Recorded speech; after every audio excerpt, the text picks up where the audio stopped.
বিসমিল্লাহির রহমানির রহিম। অবহেলিত, বঞ্চিত, সংগ্রামী 1 থেকে 12তম পর্যন্ত শিক্ষক শিক্ষিকা মণ্ডলী, আসসালামু আলাইকুম ওয়া রাহমাতুল্লাহ। আপনারা দীর্ঘদিন যাবৎ আন্দোলন করতে করতে ক্লান্ত, পরিশ্রান্ত, আপনাদের বিশ্রামের প্রয়োজন। সুতরাং নির্বাচন এসেছে, আপনারা নির্বাচন করুন এবং নির্বাচনের জন্য আন্দোলন বিরত রেখে দেশের সেবা করার জন্য এগিয়ে আসুন। সম্মানিত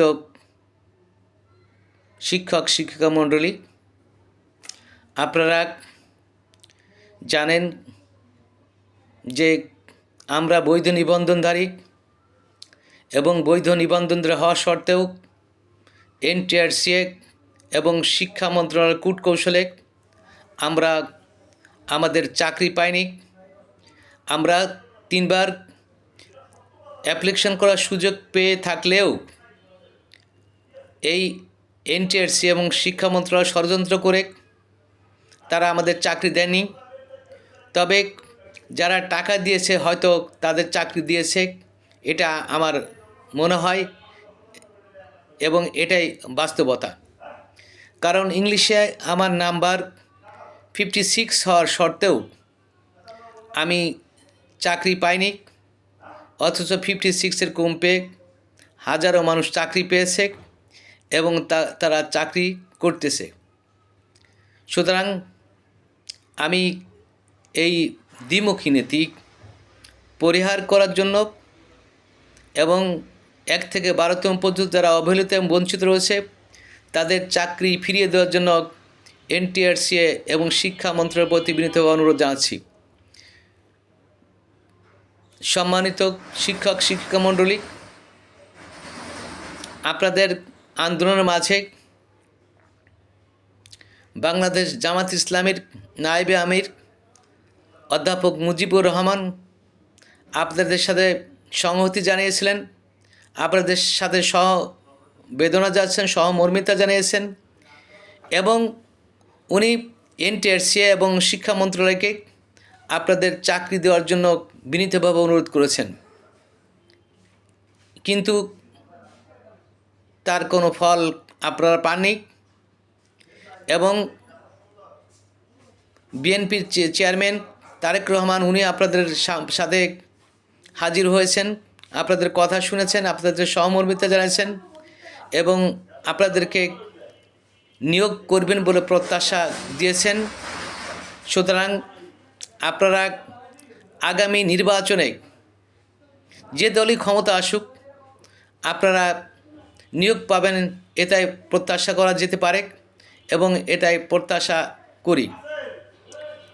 সম্মানিত শিক্ষক শিক্ষিকা মণ্ডলী, আপনারা দেখুন আগামী 12ই ফেব্রুয়ারি যে নির্বাচন অনুষ্ঠিত হচ্ছে, এই নির্বাচন হবে সৎ, যোগ্য এবং সুদক্ষ লোকদের নির্বাচিত করার জন্য একটা সুবর্ণ সুযোগ। যে লোক দেশপ্রেমিক, যে লোক দেশের মানুষের কল্যাণে কাজ করবে, মানুষের মৌলিক অধিকার ফিরিয়ে দেবে, তাদেরকে নির্বাচিত করবেন এবং তাদের হাতে দেশের ক্ষমতা অর্পণ করবেন। এর জন্য আপনারা যে প্রতীক ভালো এবং পছন্দ করেন সেটাকে ভোট দেবেন বলে আমি আশাবাদ ব্যক্ত করি। তবে আমার প্রত্যাশা যে এদেশের মানুষ সৎ লোক চায়, এদেশের মানুষ বিশ্বস্ত লোক চায়, এদেশের মানুষ দেশপ্রেমিক লোক চায়। সুতরাং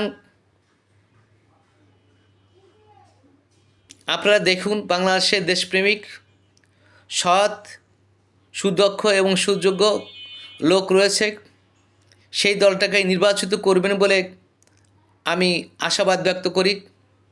কারণ দেশের ঘুষ যে দলের লোক ঘুষ কেলেঙ্কারিতে জড়িত থাকবে না, যে দলের মানুষ কোনো অসৎ উপায় অবলম্বন করার কোনো চিন্তা করবে না, সেই দলকে আপনারা নির্বাচিত করবেন বিগত যে সরকার গড়ে রয়েছে সব সরকারের মন্ত্রীরাই কোনো না কোনো ক্রাইমের সাথে জড়িত, কোনো না কোনো অবৈধ কাজের সাথে জড়িত। তারা বিভিন্ন ধরনের দুর্নীতির সাথে জড়িত হয়ে দুর্নীতিতে চ্যাম্পিয়ন হয়েছে। তারই মধ্যে দুজন মন্ত্রী রয়েছিলেন, এক শহীদ মৌলানা মতিউর রহমান নিজামী, শহীদ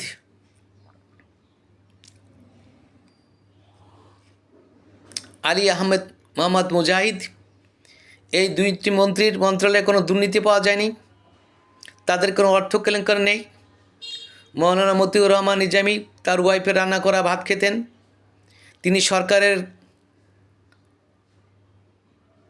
তহবিল থেকে নিজের জন্য মনে হয় টাকা খুব কম খরচ করতেন, যেটা না করলেই নয়। আলী আহমদ মুজাহিদ সাহেব ঠিকই একই কাজ করেছিলেন। সুতরাং আপনারা যে দলের সুযোগ্য সুদক্ষ এবং কোনো অর্থনৈতিক কেলেঙ্কারির সাথে জড়িত নয়, সেজন্য আপনারা আল্লাহর আইন এবং সৎ লোকের শাসনের ভোট দেবেন এবং দাঁড়িপাল্লায় ভোট দেবেন এবং বাংলাদেশকে বুঝে নেবেন। দেশের নেতা যদি প্রধানমন্ত্রী হন, তিনি অতিরিক্ত কোনো সুবিধা নেবেন না। যে নেতা বলেছেন মানুষের রাষ্ট্রের যে কোষাগার রয়েছে সে কোষাগারের টাকা কে কতটুকু টাকা নিয়েছে এবং কতটুকু কাজ করেছে তার দালিলিক প্রমাণ উনি বাংলাদেশের সামনে, বাংলাদেশের জনগণের সামনে তুলে ধরবেন। এই যদি নেতৃত্ব হয়, সুতরাং সেই দলই ভালো এবং সেই দলকে নির্বাচিত করেন। তাই আমি মনে করি আল্লাহর আইন এবং সৎ লোকের শাসন কায়েম করার জন্য দাঁড়িপাল্লায় ভোট দিন এবং বাংলাদেশকে বুঝে নিন। আগামীকাল 12ই ফেব্রুয়ারি, সুতরাং আপনারা আপনাদের ভোট দিবেন এবং 13 তারিখে যেন আমরা নতুন বাংলাদেশ দেখতে পারি। 13 করে যেন সকাল হয় সুন্দর সকাল এবং দেশপ্রেমিক সরকার যেন সরকার গঠন করতে পারে, বিশ্বস্ত মানুষ যেন সরকার গঠন করতে পারে, এদেশের মানুষের কল্যাণকামী লোকই যেন সরকার গঠন করে, সেই আশাবাদ ব্যক্ত করি। আমি আমার কথা শেষ করছি। আল্লাহ হাফেজ। বাংলাদেশ জিন্দাবাদ। আসসালামু আলাইকুম।